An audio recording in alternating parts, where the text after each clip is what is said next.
Hello everyone. Before viewing, be sure to like and write comments. Enjoy your viewing. I wonder what I would do if one day I had superpowers? This question worried many, like our main character, but he has a chance to get real superpowers. Shinram Station, a guy, Kim-san, enters the arriving train. That's the name of our main character. Skinny, short, black-haired introvert, studying at a high school in Nanju. He likes to read Manhwa, where he prefers charismatic villains rather than pious main characters. Yesterday, this inconspicuous guy got superpowers. A week ago, on behalf of the main character, Jong-soo and I were walking home from school and thinking about what to do when suddenly we were called. It was a gang from Taejin school. For fun, they started beating us to death. Thinking I was going to die, I grabbed some garbage and threw it at them. As a result, the scumbag I got into wanted to make me eat it. I tried to resist, but the forces were not equal. After swallowing this ball, I don't remember anything. I only remember that I suffered all this time knowing that no one would help me because I am an orphan. A week later, on behalf of the main character, when I woke up, I felt that there was a desert in my mouth. Opening the refrigerator, I found only a Coke. After drinking it, I remembered about those assholes who beat us up. Out of anger, I clenched my fist and threw the clenched jar to the side, not noticing how much it was crumpled. I went to get water, went outside, where I got angry again. Remembering those freaks, I hit a pole nearby. Boom. I was very surprised by my strength. There was a decent hole on the pole. Crack. Unable to withstand the weight of the lamp, he fell, cutting off the power supply system. The screams of angry residents began, because of which I ran away from the scene. Not understanding what was going on, I ran home, where I began to think about my new strength. When I saw the jar near the trash can, I was surprised by its shape. I took a coin to test my strength. Fuck. It's crazy. I crumpled it up like a piece of paper. So my experiments began with renewed vigor. I've tried a lot of things. Tear up an entire book? Easy. Break the frying pan? Easy as pie. Suddenly I had a crazy idea. With super strength, do I have invulnerability? I took a kitchen knife and hit the other hand with all my might. Bam. The knife broke. I don't understand how I got superpowers. I went to the roof to find out my limit. I wanted to find out how high I could jump.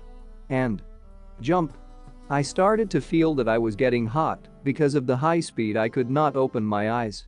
Finally, the impulse went out and I stopped. Opening my eyes, I looked around. What?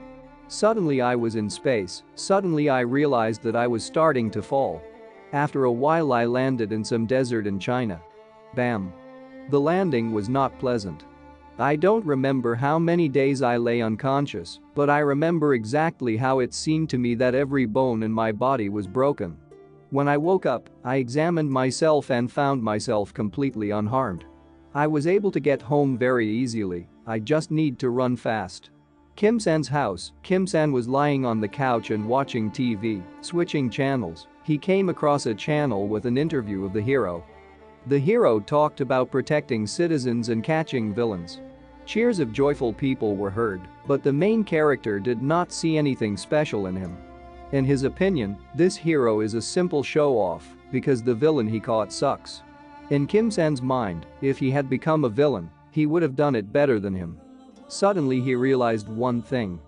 He can become a villain himself. With his superpower he would be a cool and attractive villain. In comics, according to the plot, the villains are rich and charismatic, and the heroes are always dealing with problems and getting from the antagonists. The guy became more confident in his decision after reading the manhwa. I will definitely become a villain, said Kim-sang with a frightening smile on his face. High school. Kim-sang was sitting in class and bored. It's been 3 days since he decided to become a villain. He was determined, but he didn't know where to start and what to do. His fuse was slowly going out, and he was thinking about becoming a hero. The bell rang. Jong-soo came up to him to ask about his condition and absenteeism. The guy started telling how he would beat these jerks. If they fought honestly, then he would beat them, to which the main character accused his friend of bragging and lying. Their conversation was interrupted by Lee Jae-yoon, a girl who likes Kim Sang. She asked about his absenteeism and whether he had become a slacker. Jong-soo was outraged by her neglect of him, to which she hugged him. At this moment, the main character stammered that he was busy praising her beauty in his thoughts. Lee Jae-yoon said that Kim Sang would not miss lessons and she would keep an eye on him, left. Jong-soo said Jae-yoon has a cute face, but she's a kid. He asked his friend about her seduction. From these words, anger filled Kim Sang, to which Jong-soo laughed, saying that every dog in the area knows about the feelings of the protagonist to her. Their conversation was interrupted again, but it was already third-year students who collect money from students every week. Kim Sang didn't like it all, which made him angry again. After they took the money from Jae-yoon, the main character told them to get out of here, but the third-year students did not hear him. One of them put his hand on Kim Sang's shoulder and asked what he said. The main character was scared of this and could not repeat what was said normally. Confused, he just handed over the money, after which they left. One of them hit Kim Sang and said he would keep an eye on him. Worried about Jong-soo, after they left, he asked if everything was fine with Kim Sang and threatened the high school students that they would meet again, although he did not tell them anything when collecting money. After school, Kim Sang sits on a bench and thinks about what happened. With his strength he can erase stones into powder and their skulls would split once or twice. But he couldn't do anything because even with such strength inside, he didn't change. He's still the same coward who was afraid even of these punks, whether he could change. The main character began to think about today's collecting money. For sure, he can start to engage in extortion, but because of his character, he began to think about the ethical side of the issue. It's somehow wrong to take money from ordinary people, but he decided that he would take it from that school gang because they took this money from others anyway. Kim Sang's house, Kim Sang was sitting at the table and making something. It was his new mask. After finishing, the joyful guy began to praise his work and even gave a name to the mask, but soon blushed from this. Kim Sang decided to check his work and put a mask on his face, but everything turned out to be not as joyful as he imagined, with the slightest movements it tore. Being in a desperate situation, in the end he decided to just put on a medical mask. Every day, Kim Sang made circles around the Taejin school, but he could not catch them in full force. Sometimes meeting with other bandits, he decided to take money from them, but seeing their faces, he ran away from fear. It was the second week of the main character's festivities. During all this time he could not rob anyone, but he was very proud of himself, as if he had already become someone significant. During this time, he had already gotten used to their disgusting faces, but he was still afraid to stand next to them. He decided that he could find someone simpler when he saw two students in the dark school uniform of the Taejin school, who were not so scary. Trying to gather his strength, looking in the mirror, he began to repeat to himself that he could. In the alley, two Taejin school students were standing in the alley and talking about their antics. One had red hair, the other yellow. When suddenly they were called out, it was our main character. He threatened them to give their money, and for every 10 won that he finds, he will beat them. From such a speech, Kim Sang blushed with embarrassment, but the two bandits ignored everything. They thought they were being accosted by some kind of psycho and started digging into Kim Sang. The confused protagonist tried to pull himself together, but the bandits began to extort money from him. One of them was about to hit the main character when someone stopped his hand. It turned out to be the hero whose interview San had seen on TV, the hero of Respol. Usually he does not deal with childish disassembly, another person does it, but in this case he could not pass by. The same alley, Respol advised the bandits to go home, to which the red-haired man took out a knife, saying that the heroes are the same ordinary people. Kim Sang remembered that he had seen this hero on the news. Respol was surprised by this, but did not get confused. He said that children nowadays have completely strayed from their hands since they carry knives with them. A bandit with a knife, saying that he was not joking, rushed at the hero, to which he snapped the blade of the knife into pieces. Surprised by this, the bandit lost touch with reality and did not expect a blow from the hero, after which he flew a couple of meters back. At first, Respol wanted to pull jokes on them, but the attempted murder changed his decision. The yellow-haired man, who was afraid of such a force, was taken aback, to which the hero told him to take his friend and roll home, advising him not to use a knife during a fight. To which the schoolboy, angry, shouted that they would not just leave it, but after the evil look of the hero, he abruptly began to praise him. After the departure of the two bandits, Rispol complained about the current children and said it was time to amend the law on minors. When the two of them left, it was Kim-san's turn. Rispol asked what he was going to do. He said that if our main character wants to do such things, then he needs to gain strength, but Rispol does not advise him to become a bandit. After the hero's departure, Kim-san was twisted with anger. He promised himself that he would rather die than receive help from the hero. He realized that no matter how strong he was, he remained a pathetic coward. A sense of shame engulfed San. He was disappointed in himself and very angry at his own weakness. This was the first time he had experienced such intense anger.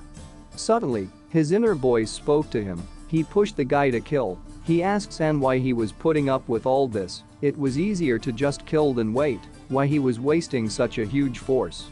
An inner voice asked Kim-san if he was afraid. He said that he would help him and do everything himself.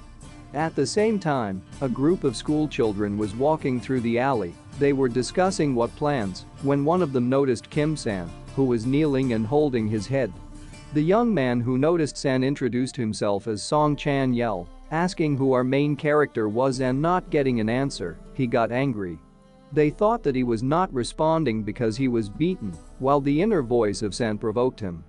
Chan-yel picked up a metal stick and was about to hit San with it, but the voice in San's head was pushing him to kill these scum. San did not want to go to the murder, but the voice did not stop. He could not stand it. He got angry and hit Chang Yi, who fell under the hot hand, tearing off his arm. The main character did not understand what happened, like the victim himself. He did not understand where his arm was, but he began to feel pain in his shoulder. Unable to withstand the painful shock, he fell dead into a puddle of his blood. Friends of the deceased began to run away, calling Kim-san a monster and a murderer. After everything that happened, the main character began to realize what he had just done, namely, killed a man. Unable to withstand this, he ran away from the scene of the crime. News: yesterday, in one of the alleys of the Sinchon district, the body of a young man was found. The age of the deceased was 18 years old. The victim was Song Jang-yel, the second year of Jangyun High School. Approximate time of death: 10 minutes past 11.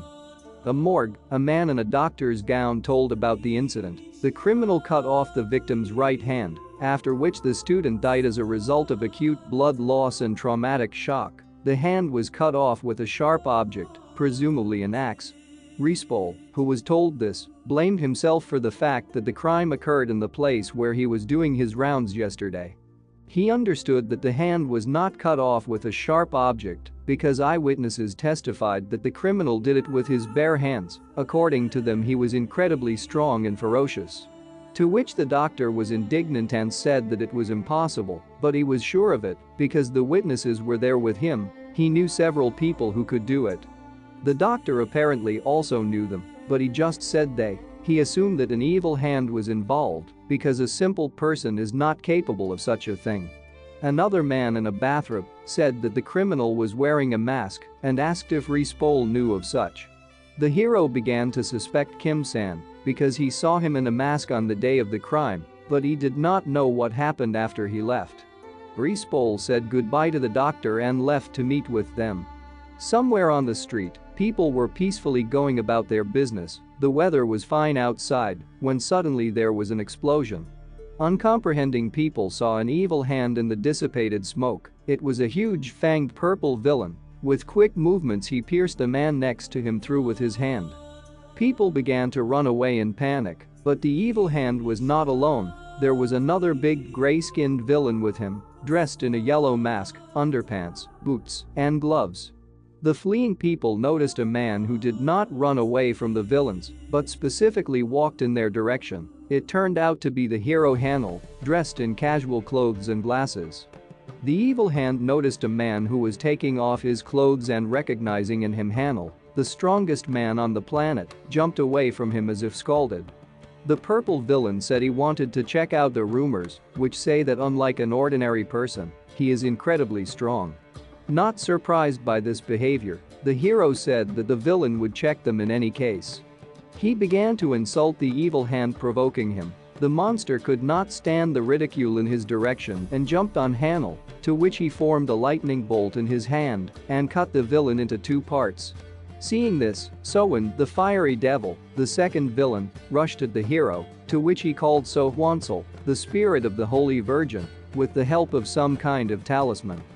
The villain of the size, which was like the hand of this maiden, was just swatted like a mosquito, after which he disappeared. People who saw their idol and how he easily coped with the villains surrounded him and began to praise him.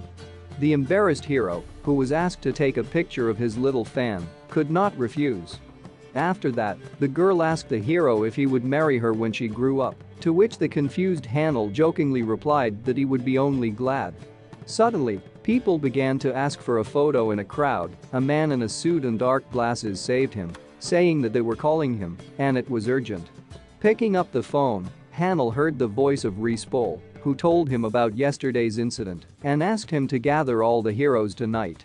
Grigori is a team of the strongest heroes, dominating all other teams on Earth. The headquarters of the Grigori team, Rispol, told about the crime and its details, from which it can be concluded that someone is now committing atrocities that they still did not know about. Bloody Lynx is a member of the Grigori team. I thought why they were all called. It turned out that because of the death of a high school student, he asked if high school students could not cut off another's hand in their time. To which Masterjan, also a member of the Grigori team, said that if Rispol had gathered them all here, then it was a serious matter. Rispol explained that the victim's hand was not just cut off, it was literally torn off with his bare hands. Even he is not capable of such a thing. Hearing this, the heroes were surprised. The Russian Blue, breed of cats, a member of the Grigori team, said that if Rispol is not capable of this, then there is nothing to think about the other heroes, they would not be able to create such a thing. Rispol said that of all the heroes that he knows, only the cat and Hanel have enough strength for this. The lynx was indignant. He asked Rispol that he thought if he could not, then the lynx would not have mastered. The hero stood in a stupor from such a question, but when he woke up, he said that naturally the lynx would not have been able to do such a thing. The offended Bloody Lynx asked how long he had been receiving Rispol for something. He decided to further anger his teammate. Esther, a member of the Grigori team, who saw their quarrels every Friday, compared them to her grandfather and father who fought drunkenly. Their quarrel was interrupted by a cat asking where to find Dark and whether they could entrust this matter to her. According to Rispol, she is skipping the meeting again. Perhaps somewhere in a dark alley she is wedding criminals. Hanel concluded that now a man with incredible superpowers appeared on their territory. It could be a hero or a powerful villain. Kim-san's house, from the first person of Kim-san, I was sitting on the bed with my legs hugged and thinking about the recent murder of a man. I saw the news where Chan was shown, but I was absolutely not tormented by guilt. Suddenly some voice spoke in my head. He started telling me that I did the right thing. I don't have to be afraid because I can kill everyone who gets in my way. This is my essence. Something got stuck in my head and I changed. A month has passed since the murder, from the first person of Kim-san. Lately I have been skipping classes and continuing to wander around the district in order to take money from someone. I don't feel guilty about that incident and so far everything is going well for me. Now I am not afraid of these disgusting faces of Gopnik. Suddenly I saw two guys who were sitting in an alley. I decided to approach them, called out to them and coming closer, one of them decided to hit me, but I calmly dodged and hit him in the jaw. Previously, I would have been scared of him, but now I don't care. It may be because of how often I began to see them. I didn't meet anyone except Gopnik. I regularly take money from them. I should have thought of this earlier. I'm in a surprisingly good mood. I was thinking about living in this way and expanding such a business when suddenly someone called out to me. It was Jae-yoon. She asked what I was doing here, to which I removed the mask from my face out of harm's way. I decided to change the subject and asked what she was doing here. She said she was worried about me because I haven't been going to school for a day. Seeing me safe and sound, she drew attention to the thing in my hands. I told her that there was nothing there. When asked why I don't go to school since I'm not sick and the message that she came to me, I was surprised and thought that the teacher asked her, but it was not so. Suddenly a fist flew into my face. It was Jae-yoon. She covered her face with her other hand and laughed, then hit me several times. It was very fast, then threatened that I was a corpse if I skipped again. After my beating, she smiled and said that if I understood, then she would go, and I had to come tomorrow, all beaten up. I said that I understood everything and offered to accompany her, although with such a heavy fist she herself would get home perfectly. Refusing and saying that she was no longer small, Jae-yoon left, and I could not say that I was seeing her off. Kim-san's house. Kim-san was lying in bed and thought that because of all these events he had completely forgotten about school. He wondered if he needed a school at all, but remembering that Jae-yoon told him, his answer was yes, he must come. High school in Nanju. San walking down the corridor was called by his friend Jong-soo. He asked about the absence of his friend. The main character said that he was busy with business, to which his friend started talking about San's lies, because for sure he just started an anime marathon. Arguing, they reached the classroom door. Opening it, Kim-sang's love saw them. Jae-yoon was glad to see him and hurried him. Suddenly someone shouted for everyone to sit down. It was the third-year students who came to collect tribute, but this time the main character has changed a little. A school in Nanju, one of them shouted for everyone to sit in their seats for a more convenient gathering. Kim-sang forgot all about it. But he didn't sweat it, because he was already different. He himself became a predator. A third-year student with short hair, who apparently was their leader, told everyone to get 501, adding that it was quite a bit. He hurried people because it was not the only class from which they collect money. While they surrounded Jong-soo, the main character compared himself to the present with the past. He noticed that he was not afraid of them at all, because he had already seen enough of these bandit faces. When it came to Kim-san's turn, he decided to act out a scene. Rummaging through his pockets, he said that he had nothing to pay with. The schoolboy who ordered everyone to sit down got angry and hit the main character. He believed that he was mocking them. The one who came to take the money from Kim-sang remembered him and the incident that he caused. San tried to restrain the anger that came from the realization that he was slapped by a man who was absolutely nothing. An inner voice began to incite him again, telling him to kill an unpleasant person. While Kim-sang was restraining himself, one of the third-year students approached the suicide bomber to ask about what had happened, to which he waved off and said that they needed to go to the next class, threatening the rebel. Kim-san asked the already departing third-year students where he should wait for them. The leader, who did not understand the question, asked the main character again. He was not afraid to repeat his question.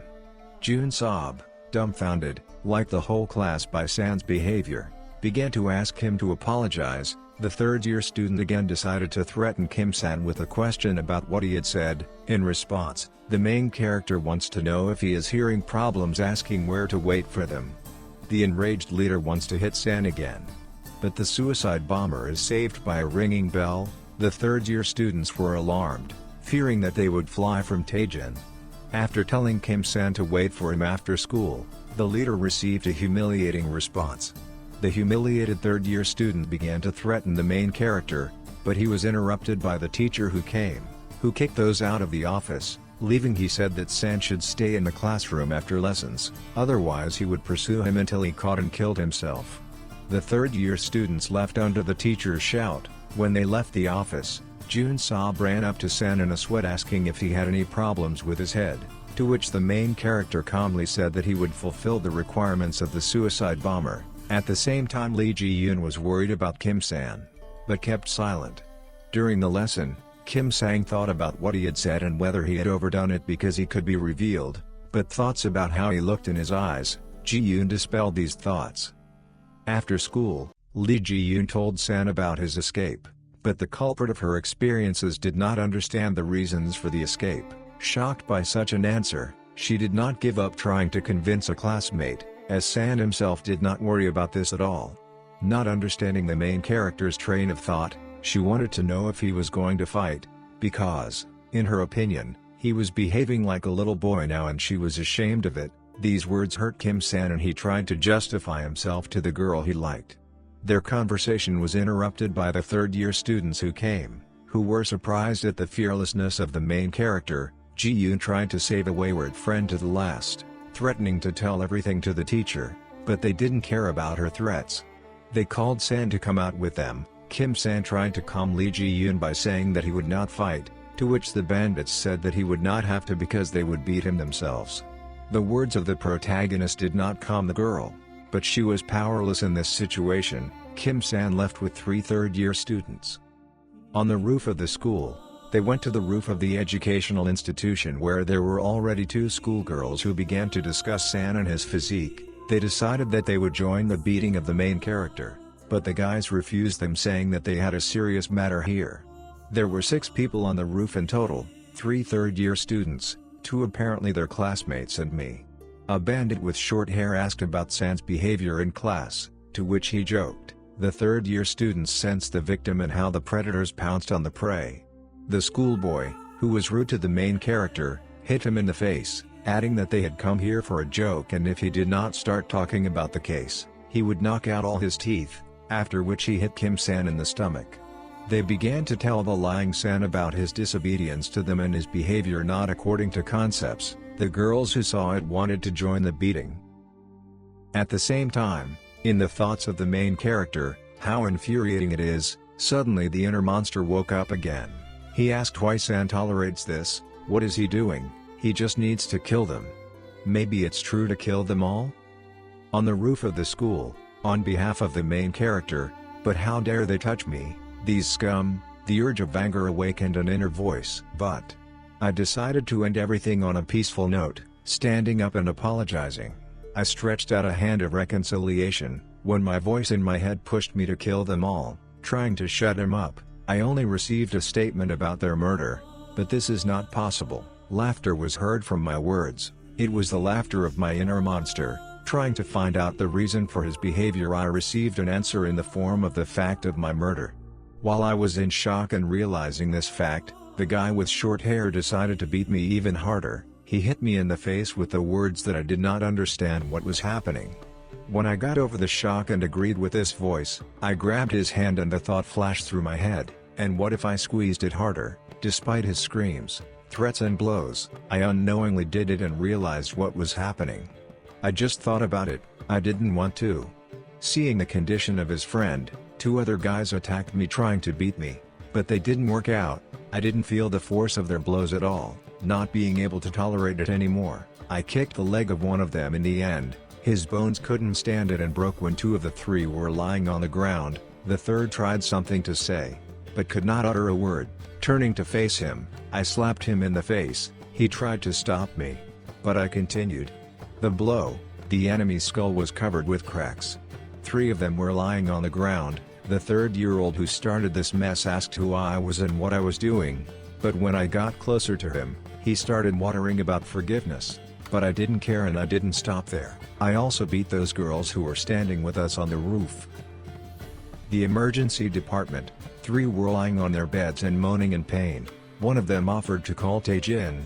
A patient with a broken arm answered him about the inaction in this situation mentioned. A guy with a completely bandaged head just mumbled something. The guy with a broken leg brought up this topic again. Because they did not collect all the money and if their saint son finds out about it, to which one of them vaguely agreed.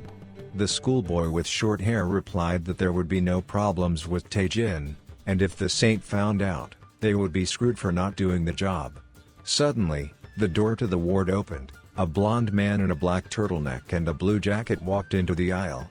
It was a first-year student of Yongsan High School, Young Taejin, calling 3 disabled patients and asking what they were doing here. He received incomprehensible mutterings about someone in response.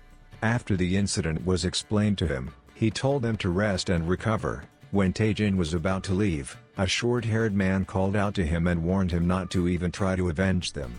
Did not understand the reason for his words. Young Taejin asked about her in response. The patient, who was trembling from the memories of Kim-san, said that this kid is not a man, just a monster. Taejin began to compare the main character with a forest beast. But he was interrupted, saying that he did not realize the strength of the culprit of their condition. The first-year student, who still did not understand anything, told them to explain to him in a human way, to which he again received an answer about San's non-humanity and his incredible strength, from the words of this friend. The others began to tremble with fear, seeing this. Taejin pondered.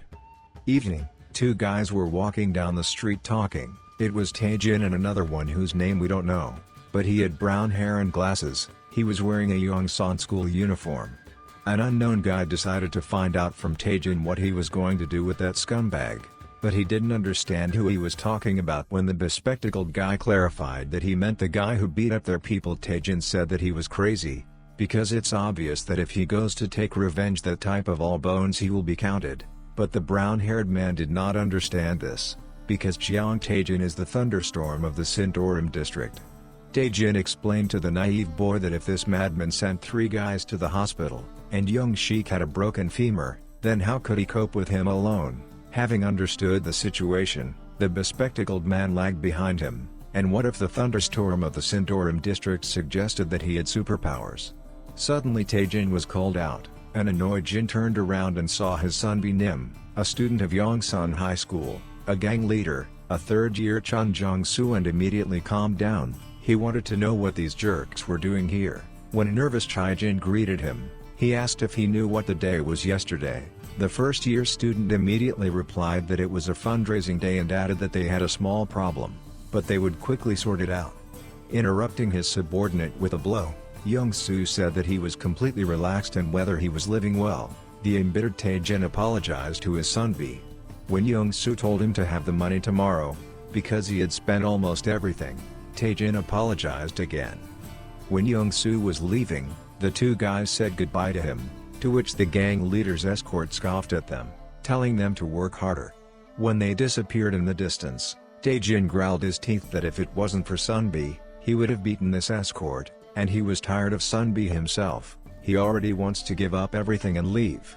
But the bespectacled man began to dissuade him, because if he left, Jong-soo would give so much that it wouldn't seem enough. Taejin was ashamed of his current situation. If he had a strong ally, he would not be in such a situation. Suddenly Taejin came up with an entertaining idea. He remembered about that madman. The thunderstorm of the Sindorim district laughed. The bespectacled man, who did not understand anything, asked what he was up to. Taejin told Tom that if he manages to settle one thing, it won't be difficult for him to bring high school students to their knees.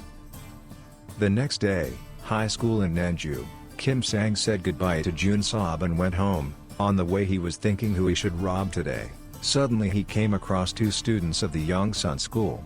It was Taejin and his bespectacled ward. Taejin asked San if he knew him. Kim San immediately recognized the thunderstorm of Sindorim, because he had heard about him more than once. Taejin is successful in everything. He fights well, studies well, and even handsome. He became famous in high school. The main character immediately thought that he had come because of that incident. After receiving a positive response, he immediately said that he also knew who Kim San was from Class F. He asked if San was the one who offended his friends. The main character asked if Taejin really came to take revenge. After receiving a negative answer, Kim San asked why he was looking for him. Without delaying for a long time, Taejin told the reason for his arrival. He wants him and San to unite and take over the Yongsan school. But suddenly he was refused and the main character was about to leave. Taejin, in a panic, began to list the advantages of their joint work, and when it came to money, San stopped. Kim San wants to be a villain, and a real villain should always have money. Besides, he does not have to wander around the city at night in search of gangs. Realizing that he hit the bullseye, Taejin began to lead their conversation in the right direction, but first they need to change the place of their conversation. A day, a cafe, 3 schoolchildren sat at a table and had a conversation. Taejin asked San how the plan for the conquest of the Yongsan school was, to which the incomprehensible San asked, since he was so good, why not do it alone? Why would he do it for this? Confused by such a question, Thunderstorm Sindorim quickly found the answer. It's all about Kim San's strength, because he can't compare with him in this aspect. To which San asked with skepticism in his words, "Isn't Taejin strong, and how does he know what kind of power the main character has?" To which the blonde suggested that San was a Superman, and by the reaction he realized that he had hit the spot. He asked why he was hiding it, to which Kim San translated the topic. He admitted that the plan was good, but they needed to clarify some points, namely, he would not obey anyone and would do what he wanted, to which the third, who had been silent until now, rudely spoke out in San's direction, to which Taejin shut him up and agreed to these conditions. He also offered him to become the head of their gang, as the strongest, but San quickly refused and said that it would be better to let Taejin be the head. When they shook hands, Sun was at a loss because Taejin guessed who he was, but since he was offering him money, he decided to accept. Nothing terrible will happen, right? The story of Jong-soo. In fact, I was never particularly strong, but I was always greedy and with a nasty character. Actually, I was too lazy to live according to my conscience, as a good citizen, so I turned onto a slippery slope and became a bandit. I felt like a fish in water. I tried to win in a fight at all costs, because only the strongest survive in this world. The word defeat did not exist for me. And when I was in high school, I was such an authority that every dog knew me. I was the king. I liked being on top, and then I moved on to high school. Yongsan High School. On behalf of Jong-soo, I was walking with my guys when suddenly someone called me. He asked me if I was Jong-soo and that I was famous. This Sunbi was a year older than us. At the first meeting he pissed me off with his dismissive greeting. When I asked who he was, he replied that the leader of the second-year gang was about Gitae. I heard about him. They said he was the son of some martial artist. He was not a bandit. He did everything fairly and lived according to his conscience. He had such an arrogant face, and I wanted to smack him. Unable to stand it, I will offer him a one-on-one duel, to which he agreed with a warning. He was strong. After the fight I was lying on the floor, and he was unharmed. It seems he also owned a martial art and was really strong. I tried my best, but it was still no use. I couldn't beat him. With a smile on his face, he offered me to eat noodles, and at that moment he seemed cool to me. Since then, we have been inseparable, and we didn't care about the age difference. Yoon cherished me. He liked me. He said he was impressed by my persistence and aggressiveness. We became friends. Yoon was easygoing and always behaved like a real man. A year later, the whole school was ours. We did what we wanted without any hesitation. It seemed like we had the whole world in our hands, however. We beat up some kid because he didn't want to give us his watch, saying that it was an heirloom. Later Hyung found out about it. He was very angry, saying that we had gone crazy creating lawlessness lately. He recently visited the police station because of the rumors that have been spreading lately, and all because of our actions. I decided to stand up for the guys, because I ordered them and I'm also to blame. He didn't want to admit that we were bandits. One of the guys accused Sunbi of rude behavior, after which he received a punch in the face. He beat him with the words that we did not understand that we were not bandits. I decided to reason with Yoon. I asked him a simple question: who are we if not bandits? Well, it's true. We don't study, we don't go to clubs, and we don't work. We only do what we fight and drink, and after that we are not bandits. Since Yoon doesn't want to admit it, I suggested that he fight, decide who is who, taking off his jacket and giving it to the person standing next to him. I told Yoon, either he or I, who wins, he will be the leader of the gang. I really like Sunbi, but his way of doing business has long been outdated. We are ordinary bandits and are interested in fights and entertainment. Yoon was angry at me and started looking for support among other gang members, but they all agreed with my words. I did so because of a few things. We are not those honest gangsters from the series. We did not have money like them, and lately everyone is whispering about us. Who will become the head of the gang? The loser would have to leave school. Yoon didn't agree with this condition. He didn't like this way to settle the situation, but I had a different vision. I decided to provoke him by calling him a coward and said that we would just fight without any additional conditions, and Yoon agreed. Soon the news of our fight spread, and Yoon decided to remember my loss a year ago. The roof, 2 school children were standing opposite each other, and those who wanted to capture it gathered around them. Gitae decided to remind Jong-soo of his loss a year ago. Jong-soo remembered these wonderful memories, to which Gitae decided to add new ones to him, and he also wanted to teach Jong-soo a lesson. Jong-soo and Gi-tae ran at each other with their fists raised to strike. Jong-soo was confident of his victory this time and shouted that he would not yield to his Sunbi this time. At the same moment, on behalf of Jong-soo, I instinctively feel strong opponents. Maybe these are also superpowers. I feel how strong the opponent is, even just standing in front of him. When I saw Hyung a year ago, I knew that I would lose, and now, a year later, I understand that I am destined to lose. Yoon kicked me in the head and then I fell. People around started chanting Yoon's name, and my people started getting nervous. Yoon stressed that from that moment I became stronger, but I still don't reach his level, so I lost. He wanted to know why I started this, but I haven't lost yet. Yoon decided to help me in his own way, and I took advantage of it, taking out the rings I had prepared earlier and putting them on. I hit Yoon's kneecap, from which he fell holding his knee. I asked Yoon why he relaxed, because I haven't given up yet. There are many ways to defeat such a big guy. I told Yoon that this is not a hand-to-hand combat competition. In a fight between bandits, the one who stays on his feet to the end wins. I told Yoon, looking at the rings, that I bought this thing just in case. One blow and your bones break like matches. Yoon remained the same, offered to climb on his back after everything that happened. That's why I like Yoon. I made the last blow to Yoon's temple. After it there were indignations. One of the indignant came up to me and started rubbing that I was a coward. But I didn't get there. I hit him right in the nose, after which he fell to the floor. The indignation intensified, but I shouted, "I'm in charge of the fucking school now. I'm in charge, I am. If anyone has any objections, let them come out here, I'll figure it out. I'm going to kill everyone." After these words, the indignation stopped, and I asked Ju-yoon, who was getting a scolding from Gi-tae, to take Yoon to the medical center. After that, the whole world became mine. Everyone in this school obeyed me. Soon I found out that Hyung had written a letter of resignation from school. It was expected, he did it for me. That's how Hyung was. As soon as he left, I stopped holding back and started breaking bad. Behind my back I was called garbage and a traitor, but standing in front of me, they all fell silent. I created a system of collecting money, and I destroyed all the rivals. Everything was easy for me, because there was no one stronger than Gi-tae in this school. I was the king. No one dared to contradict me. Everything was just perfect. But now I risk losing my throne. Currently, the roof. Jong-soo was standing in shock from what was happening. Yo-yeon was next to him, and in front of him stood a calm Kim Sang and an excited Taejin. There were many unconscious bodies of school children around them. Thank you so much for watching. Have a nice day and bye.